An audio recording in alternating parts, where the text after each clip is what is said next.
Hello, I'm Jenna from the Changing Futures Community Engagement Service. In this video, we'll be looking into engaging with Gypsy Roma Traveller communities and how the advice can also be applied to people facing severe and multiple disadvantage. Rural Community Action and their Travelling Together project were kind enough to share some of their learning with us to help shape some of what we're going to learn together today. So, what will we cover? We will look at what we mean by the term Gypsy Roma Traveller. I'll briefly explain what Changing Futures is all about and what we mean by severe and multiple disadvantage, or more known as SMD. We will explore key areas of focus for engagement and how they link with SMD. And we'll also look at some points from lived experience, and I'll share some final tips and other organisations working with Gypsy Roma Traveller communities for you to learn about. There will be a lot of information in this video, but we'll break each section down together, whether you want to watch or just listen. I have also included some breaks just in case you want to step away from the screen for a while. Let's go. So let's start with learning some terminology. What is GRT? GRT, or Gypsy Roma Traveller, is a term used to describe different ethnic groups or people living a nomadic way of life, or travelling between places frequently. In the UK, we often categorise people from this group into Gypsies, Irish Travellers and Roma. Traveller can also include other groups such as new travellers, boaters, bargees, show people and more. In the last UK census, which was in 2021, 0.2% of people identified as Roma, which is around 1 in 500 people. 0.1% identified as Gypsy or Irish Traveller, which is around 1 in 1,000 people. These numbers may look different now 5 years on, but it was also relying on people to self-identify, which, as we'll learn, isn't always a safe thing for GRT people to do. Gypsies, or Romany Gypsies. They are an ethnic group whose ancestors migrated from northern India around 1,000 years ago, arriving in Britain in the early 1500s. Many speak or used to speak Romani, and there are strong values on family, respect for elders, and community. They are traditionally associated with travelling lifestyles, but as times change, many now live in permanent housing. They are a distinct ethnic group from the Roma communities from Central and Eastern Europe. Charlie Chaplin, a famous comic and actor from the early 1900s, was believed to have been a descendant of Romany Gypsies. Irish Travellers are an indigenous ethnic minority group from Ireland with their own customs and traditions. They have strong traditions around extended family, often having large and/or multiple families in one household. Many speak Shelta or Cant or Gammon, and Irish travellers experience some of the highest levels of social exclusion in the UK and Ireland. They are a different ethnic group to Gypsies and Roma, and some may even find being called Gypsy offensive, whilst others use the term for themselves. Boxer Tyson Fury is a well-known Irish traveller. Roma. They are Europe's largest ethnic minority group living across the continent. They also have their own flag. There are large populations living in countries such as Romania, Hungary, Slovakia, and Bulgaria. Many speak dialects of Romani and the language of the country that they live in. This group have faced severe persecution throughout history, including during the Holocaust. Many Roma communities don't travel or move often. Esma Regipova, also known as Queen of the Gypsies, was a major contributor to Romani music, even appearing in Eurovision in 2013. So, who are the GRT, Gypsy Roma Traveller community? While they're often grouped together, it's important to recognise that each group has their own rich history, culture, and ways of life. However, they all experience additional discrimination and barriers to accessing services that are there to support them. They have 10 to 12 years lower life expectancy than the general population. They have significant secondary education drop-off rates, high levels of bullying and discrimination in schools and in general, and are the victims of some of the highest levels of racially motivated abuse. So next, let's look at the term hard to reach. Services often label groups that they struggle to engage with as hard to reach. But this term places blame on the group, as if they are intentionally avoiding support, and it can also be used as an excuse to not make attempts at engaging with them. The Gypsy Roma Traveller community is often labelled as hard to reach, but it comes from a lack of understanding about preferred communication, generations of discrimination, and severe mistrust in professional services, all things that we'll look at throughout this video. So let's look at how SMD links with the GRT community. Changing Futures is a partnership of health and social care organisations that come together to support people facing severe and multiple disadvantage, or SMD. Someone facing SMD will deal with at least 3 of the following at the same time: alcohol or substance use, homelessness, poor mental health, criminal offending, or domestic or sexual violence or assault. Experiencing multiple of these things at a high level limits access to care, brings heavy stigma or judgment, and comes with high levels of trauma and multiple support workers that can be difficult to manage alone. This is even more true when the person is coming from cultural backgrounds that already have additional barriers to face, like the GRT community. I'll be linking things back to SMD throughout this video, both to highlight how tips can be used for many other groups of people, but also to show how people from the GRT community may fall into the SMD cycle. So what does Changing Futures have to do with the GRT community? We are driving key system change to improve service flexibility, join up support, consider people's needs holistically or looking at their wider life, and supporting all areas of someone's struggle, not just fixing one issue and leaving. And these are also key changes that should be made for other communities. 2% of our beneficiaries have identified themselves as being Roma, Gypsy, or Irish traveller. That's about 1 in every 50 people we support. This is also from self-identification, and as mentioned before, people may not identify themselves as being Gypsy Roma Traveller, so the number may be higher. This is still a major underrepresentation of people from these communities facing SMD. We are aiming to work together with community groups to make them aware of our services, but also learn how SMD can show up within their communities. A lot of the information used to form this video has come from Rural Community Action Nottinghamshire. They are a local advisory service for people living in rural areas, and through their Travelling Together project, they offer advice and advocacy for GRT families across Nottinghamshire, and can also use their cultural understanding to support other organisations. They were kind enough to share some of their learning and onboarding materials with us that has helped to guide the information in this video. For more information on what they do and their Travelling Together project, please visit their website rcan.org.uk. So, let's look into how to engage with Gypsy Roma Traveller groups. I grouped all the information given and guidance into some key areas of focus. They are identifying a Gypsy Roma Traveller and why some people may not want to disclose it, the importance of a person-centred approach, building trust, how to build it and why it's important, the importance of consistency, language used to speak about GRT people but also with them, the importance of family and the community, disengagement and what this might look like and why it shouldn't be seen as a negative thing, and I'll be linking each back to SMD. So, people that are part of Gypsy Roma Traveller families and communities may not, if at all, make services aware of their identities.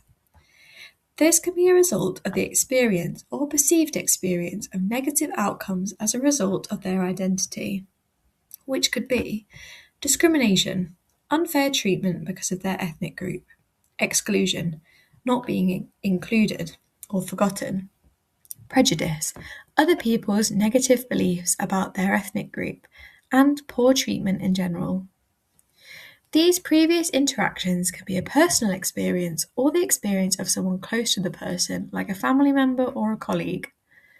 Seeing someone else with the same characteristics as you face negative behaviours and attitudes as a result can make you not want to risk being in the same position. So, to avoid this happening, people may not disclose their identities right away or at all. They may instead choose a different ethnic group to use to describe themselves. This is really important to be aware of in all services, as you may be working with staff or beneficiaries that are part of a GRT community who don't feel safe to disclose it. By creating an environment that is trustworthy and safe, you can allow someone to share their experiences with you in order to get a full picture of what is going on for them, leading to better outcomes. For example, if your service has a geographic or locational boundary for accepting beneficiaries, someone may often be travelling in and out of that boundary. The first instinct may be to label the person as disengaged or assume if they wanted our support, why are they leaving our boundary? However, if they're from a GRT community and frequently travel around, this can be a starting point to discuss how to navigate around this and move on. So, linking this back to SMD, having staff and beneficiaries feeling safe to identify themselves as being part of the GRT community will greatly improve how your service identifies and responds to individual needs. People that face SMD have already experienced very traumatic events, and so GRT people may not disclose their identity to prevent experiencing further harm or re traumatization. This will be seen particularly when services are treating trauma related difficulties like alcohol or substance use and mental health.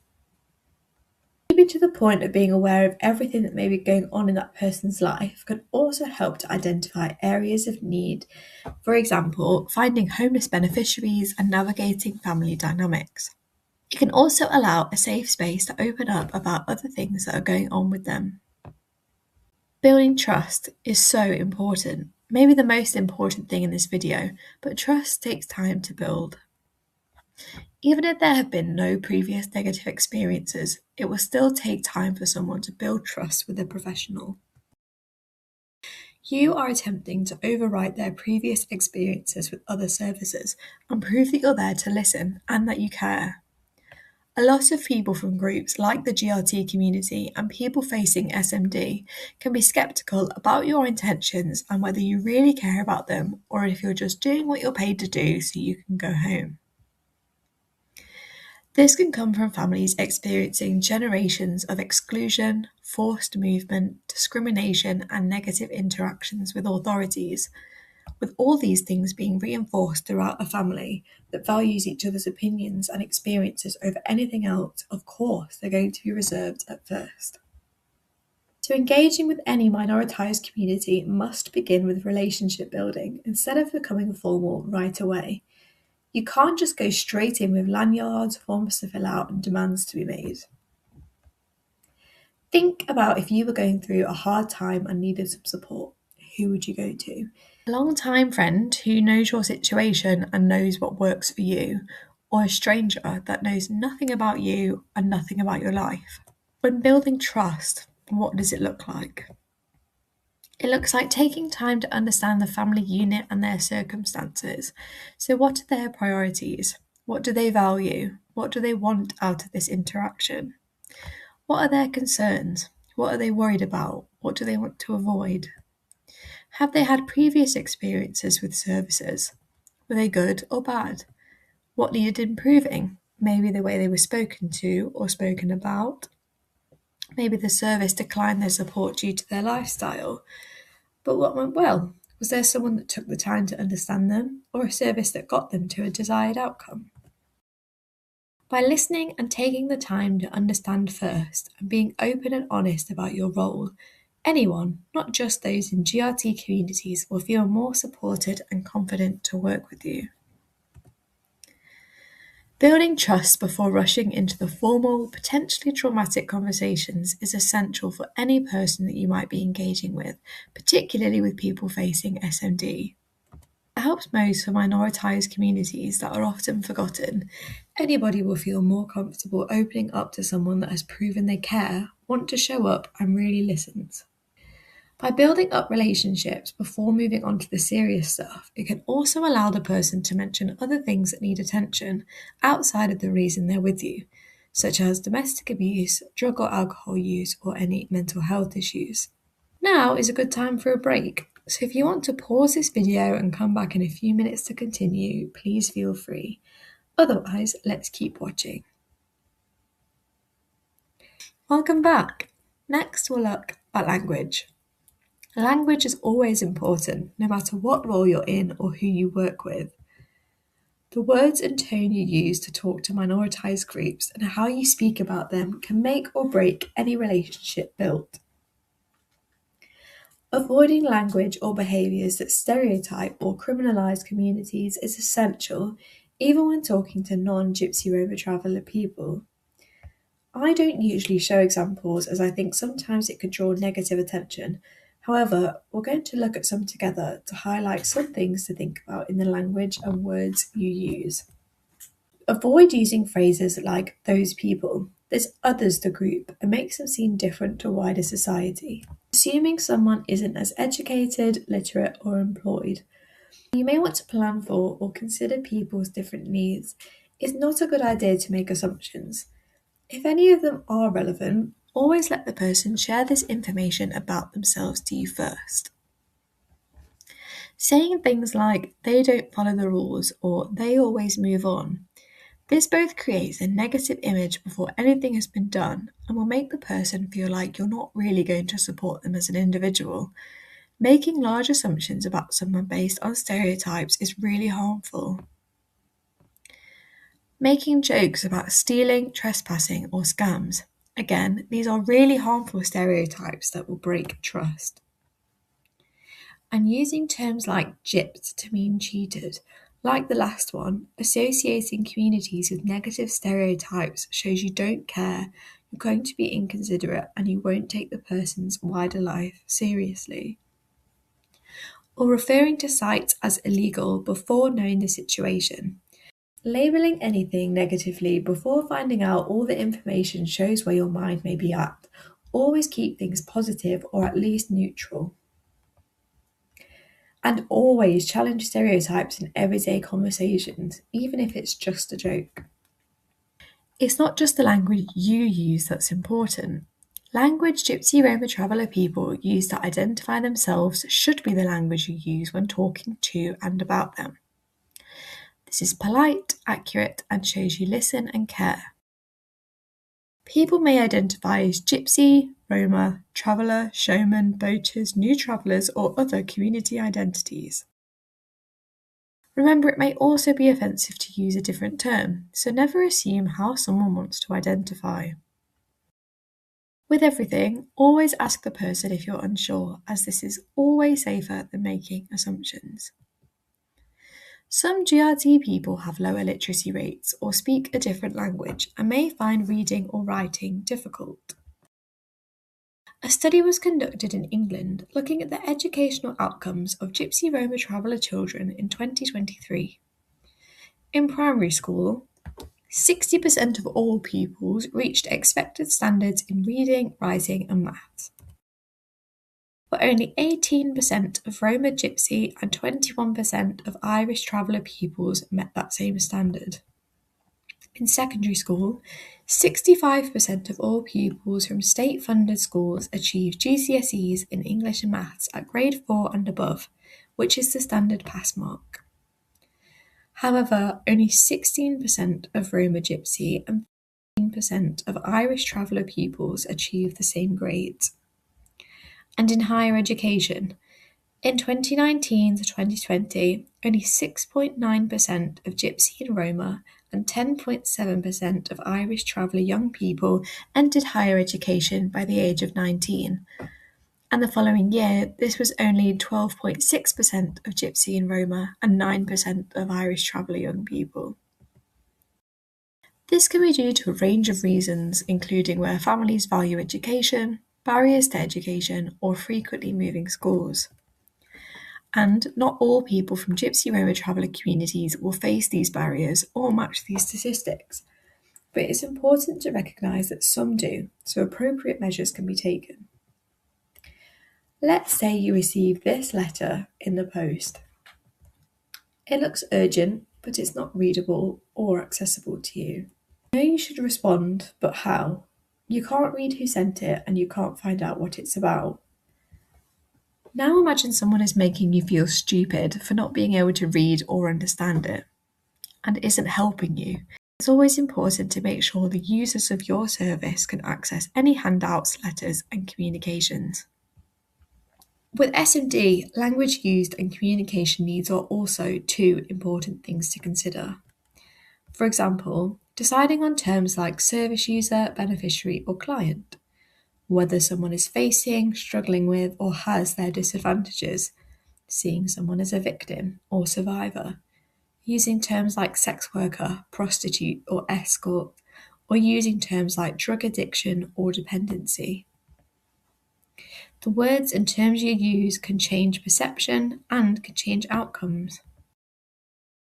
Like identifying with the GRT community, it is always wise to use the terminology the person uses themselves, even if it doesn't feel right to you. Terminology guides are also a great place to start if you're struggling. Some to look at are Nottingham Recovery Network's Inclusive Language About Substance Use Guide and Friends, Families and Travellers Glossary of Romani Terms. If someone is facing SMD, they're also very likely to have some form of neurodivergence. Around half of changing features beneficiaries are identified as being neurodivergent. Identifying communication needs is important for people in this cohort, including how information is presented, but also the words we use. The University of Oxford shared a neuro-inclusive communication guide written by Georgia Broom in 2024, which is a good resource to start with, and a communication needs assessment for each beneficiary should be carried out as soon as possible. Next, let's look at disengagement. Most services see disengagement as a sign of no longer wanting or needing support or access to the service and may delete the person from the system. However, with people that have a lot going on in their lives, disengaging can simply be not having the time to attend or having additional barriers that are limiting their access to support, such as transport. Can they get to and from appointments? Can they afford to? Literacy levels. Can they read appointment letters? Do they understand what the appointment's for? Work patterns. Do appointments overlap with work hours? Can they get to their appointment from where they work? Childcare responsibilities. Do they have someone to watch any children? Or maybe they also need to watch other family members' children. Unstable accommodation. Maybe there's frequent travelling or moving between accommodations. Or anxiety around services. Maybe they don't feel safe to attend the appointment due to negative past experiences, or maybe they need someone else to come with them. Like we've explored before, taking the time to build trust and understand the wider life of the person can help determine whether the disengagement is simply just a missed appointment and can save your service time and resources by preventing multiple re-referrals, but also make you feel safe to return to. Services that support people facing SMD may see a lot of their beneficiaries disengage for many reasons, some being too many support workers to manage, so it gets too confusing to keep up with, or having to repeat yourself to too many people. They may have lost their phone or had it stolen, so they're unable to respond to phone calls or access the internet. They might have moved out the area permanently or temporarily, but didn't make anyone aware. They might struggle with time management, particularly if they're not following a regular schedule. They might be avoiding re-traumatization. It might feel safer to avoid support out of fear of rejection, having to tell their story again or repeat negative past experiences. They might not own the appropriate ID or any ID at all. Some services like GP surgeries need ID for someone to be let on to the service. They might be being controlled by an abuser. They might be somewhere else they can't leave, like an A&E, or they might have been arrested and were unable to inform you. Or they might not have money for transport. When working with vulnerable people, it's important to see their life beyond their appointments with you and consider what else might be going on. Now is a time for another break. If you want to pause this video and come back in a few minutes, please feel free. Welcome back. Seeing disengagement as a symptom of something bigger rather than the issue is important to consider for people facing disadvantages like homelessness, alcohol or substance use, domestic abuse, or poor mental health, but also people living in different ways like the GRT community. It will help to reduce administrative costs and time whilst also building trust with the users of your service. Let's look at this as a model. There are two routes we can approach, the closed door route and the ajar route. If someone were to disengage from the service, in the closed route, they would be signed off.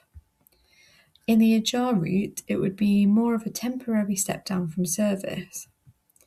In the closed route, you would remove their data from the system, but in the ajar route, you would hold on to the data for a short period, say around 3 months.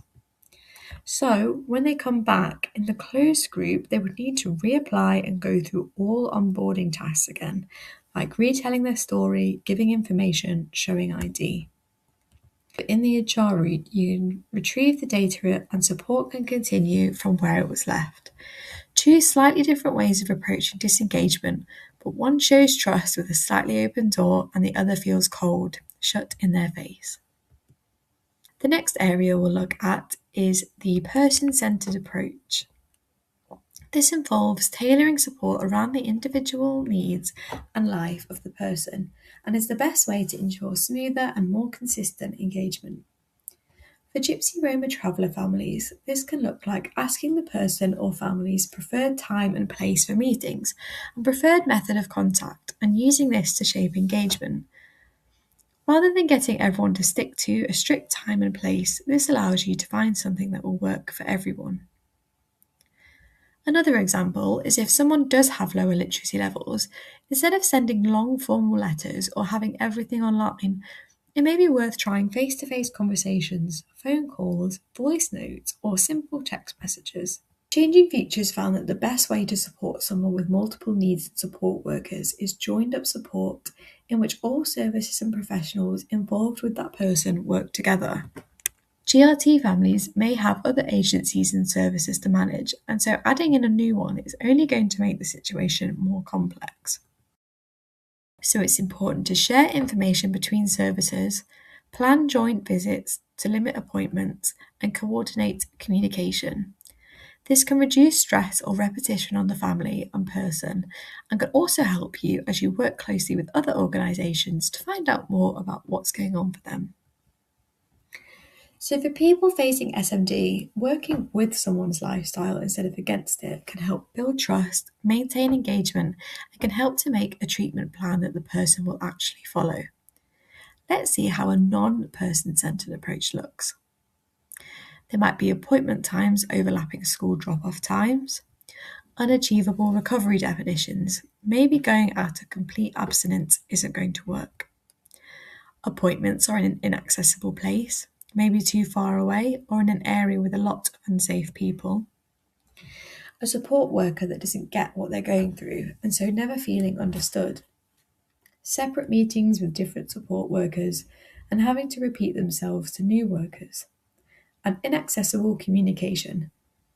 But if we compare this with a person-centered approach, appointment times can work with their schedule. Thinking about what does recovery look like for them, maybe just reducing what they use is enough. Appointments in a preferred place, a support worker that understands and gets it. Joint meetings with support workers, so minimal retelling of traumatic stories, and all in their preferred communication. When you look at both these approaches, which one seems more likely to be followed? Another area of importance is consistency. Having the same trusted workers attend meetings with awareness of local context and sensitivities is important. This builds trust between you and the family or person and builds a wider awareness of what else is going on in that person's life that could be impacting their engagement. This can look like understanding any recent planning disputes, negative media coverage, enforcement action, or community tensions. Understanding this allows you to also see how families may engage with professionals and who they trust or may avoid. So, linking this to SMD, people may also respond better with consistent workers that understand everything going on in their lives. Having to repeat the traumatic story to different people over and over can bring back negative memories and sometimes make situations worse. With a worker that the person knows and trusts, they only have to go through their story once, and then it can be told on their behalf, almost like an advocate. But consistency and trust are key, just like every other area we've explored, for things to go smoothly. Otherwise, information might be missed, forgotten, or not pieced together. Family and community are also very important across Gypsy Roma Traveller groups, which makes word of mouth and family reputation key things to consider. If someone has a particularly bad experience with you or your service, it will be known across the wider community or family. Likewise, if they have a positive experience, it can improve engagement with the entire family system as that trust has been built and shared. Individual worker reputation also matters. Just because there was a good experience with your colleague doesn't mean it can go as smoothly for you. Keep workers consistently or ensure proper introductions and handovers where needed to help transfer that built up trust. There's also often a strong value on being independent, using family support networks, and self reliance. This often means someone from a Gypsy Roma Traveller community may seek support outside of the community at crisis point or once the issue has escalated. By understanding this and not placing blame on the individual, it will help to build that trust and help you understand what to expect when deciding the appropriate level of support needed, especially if working with vulnerable groups. It's also important to note that some GRT families may follow more traditional gender roles, family dynamics, or generational hierarchies, meaning that older people in the family may have more authority.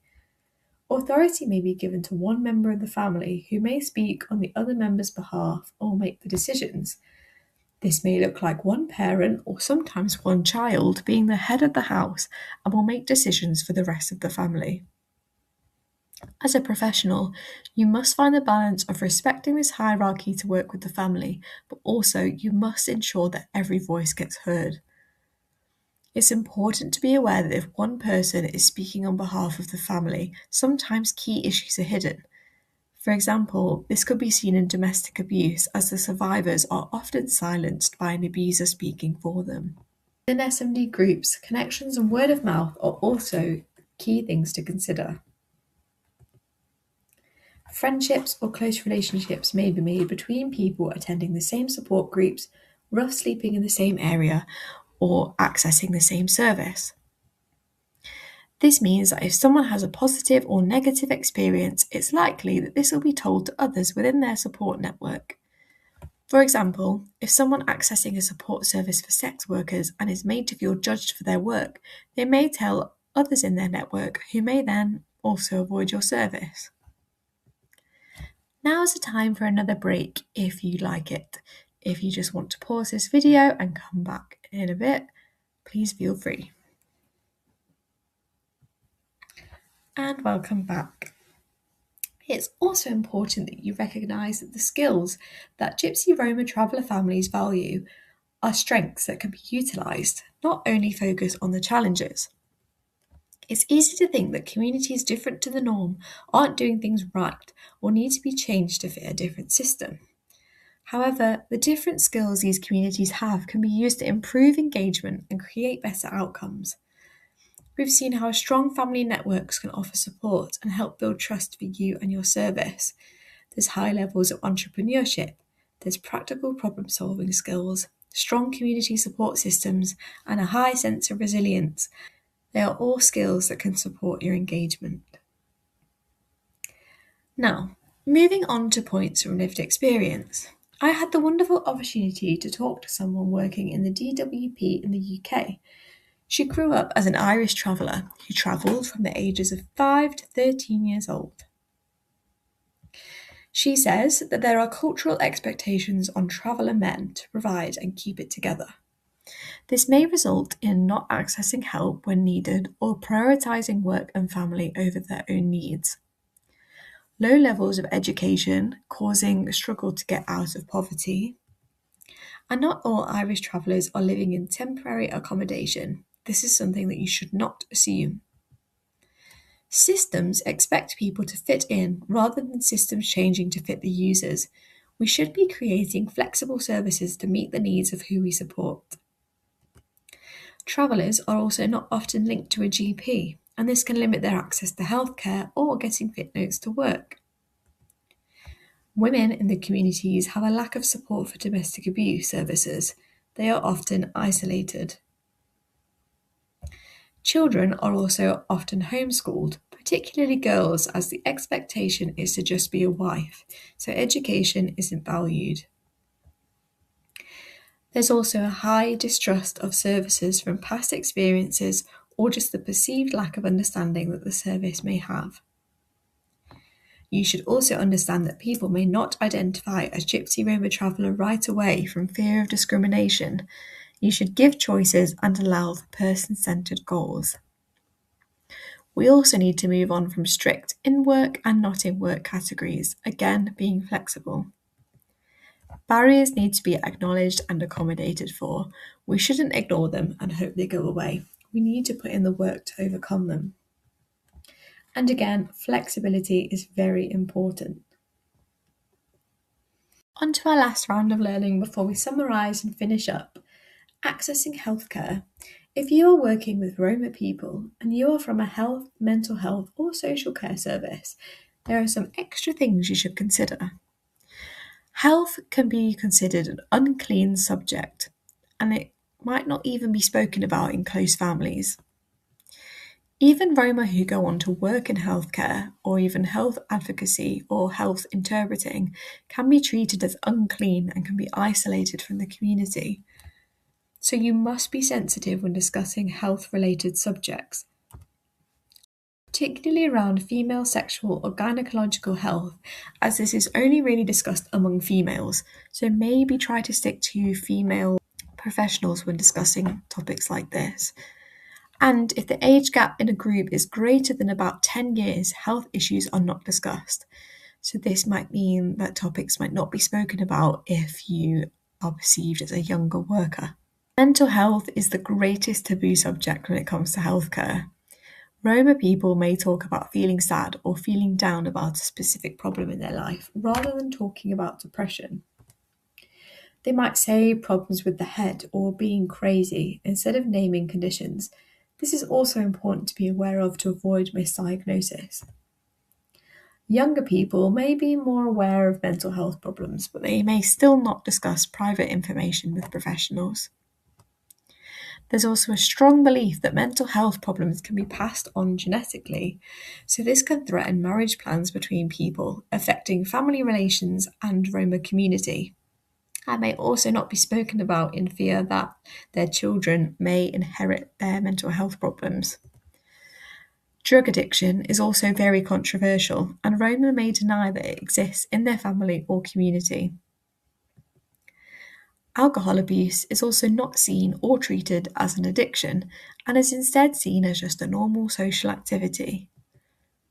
Survivors of rape and domestic or sexual assault are often stigmatised, and their trauma is very rarely discussed.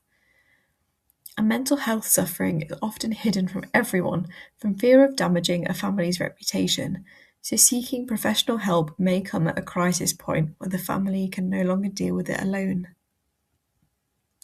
There are also additional barriers for Roma people accessing services. Even if a Roma patient speaks English, they will often need interpreters to help explain health information. A non-Roma interpreter may cause distrust, but a Roma interpreter may limit the patient from discussing issues openly or may translate information incorrectly. It's important to ask the patient what they would prefer. They may also have limited understanding of which services are available and how to refer themselves to these services. They may also be unaware of their rights to access these health services. So, what can you do to help overcome these barriers? Keep friendly and open body language. Build trust before asking difficult questions or questions about taboo subjects. If you do need to ask right away, be clear about what you're asking for, why you're asking for it, and what that information will be used for. Try to maintain eye contact as much as possible without too many glances at notes or a computer, as this can sometimes come across as rude or informal. Avoid jargon or medical or complex terminology. Keep language simple and clear. Stick to the same doctor or worker. We looked at how important consistency was earlier. And if you're a younger worker or doctor, it may take more time to build trust for older Roma people to open up to you. It's possible and it will happen, but be aware that it may take a bit of extra time. And referrals should be seen from start to finish with a follow-up. This ensures that the service has been accessible and the person was aware of the entire process. So, to summarise everything, the key things to remember are respect, honesty, consistency, trust, and fairness. It's important to have an understanding and background knowledge on Gypsy Roma Traveller communities, but remember that not everyone is the same. Always ask politely and show interest. And many of the recommendations we've explored in this video can also be used to engage with other minoritised or diverse groups, so it's always good to put them into practice. Thank you to Rural Community Action for sharing some information with us to shape this video. For more information on their work and the Travelling Together project, please type the link shown into your search engine. Friends, Families and Travellers is also another organisation that advocates for Gypsy Roma Traveller communities. They can offer bespoke training, translated healthcare materials and key resources. And Roma Support Group, who support Roma communities and also share important resources and information. Thank you very much for watching and listening with me, and I hope you found something useful. See you next time.